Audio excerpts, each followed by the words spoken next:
IFA 2025 vient de se terminer et comme chaque année, le salon a été le théâtre d'innovations marquantes dans l'énergie, le solaire et les solutions de backup. Même sans avoir été sur place, je vous ai préparé un recap complet des annonces les plus marquantes avec mes retours et quelques surprises. On commence avec Blue Yeti, qui a frappé fort avec 3 annonces. Le Pioneer Na, première station portable au monde équipée des batteries sodium-ion, prévue pour le 15 octobre 2025. Elle encaisse le froid jusqu'à moins 25 degrés avec 900 Wh et 1500 watts de sortie. Ensuite, on a le Fridge Power, une solution slim dédiée au backup domestique et spécialement pensée pour les réfrigérateurs et les appareils essentiels.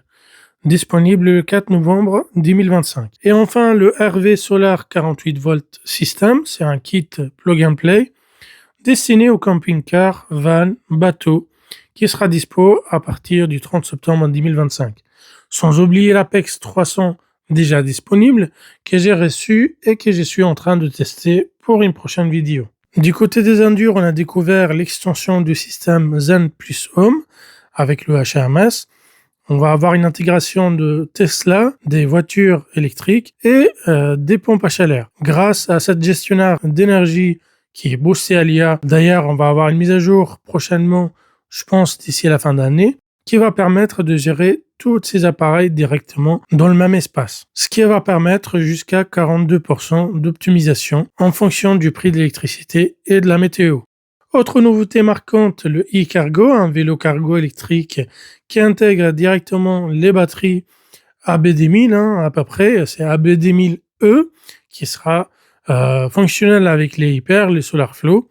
Avec 1920 Wh, il annonce jusqu'à 400 km d'autonomie en éco-mode, recharge ultra rapide et même un toit solaire de 140 watts pour prolonger la ventille. Pas encore de date de sortie, mais vous le verrez probablement sur la chaîne. Chez EcoFlow, la gamme continue d'évoluer avec des solutions toujours plus intégrées, en particulier sur les installations résidentielles et l'optimisation des flux.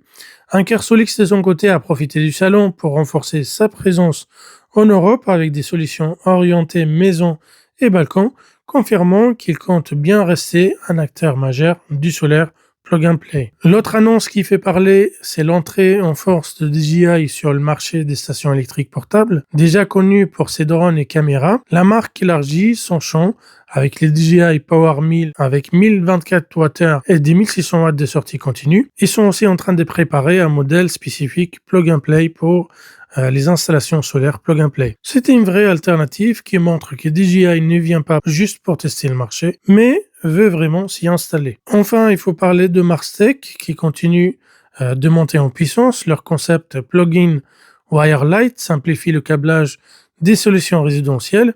Ils ont dévoilé plusieurs modèles. Le Venus A, parfait pour les balcons avec 2.4 kW, extensible à 12,72 kWh. Le Venus D avec 4 kW et stockage jusqu'à 15,36 kWh. Le Venus E Gen 3, pensé pour un backup rapide avec seulement 15 millisecondes de bascule et extensible à 46 kWh en se rechargeant avec les surplus bien sûr. Le Venus X, véritable centrale résidentielle de 6 kW et 10 kWh, extensible à 60 kWh.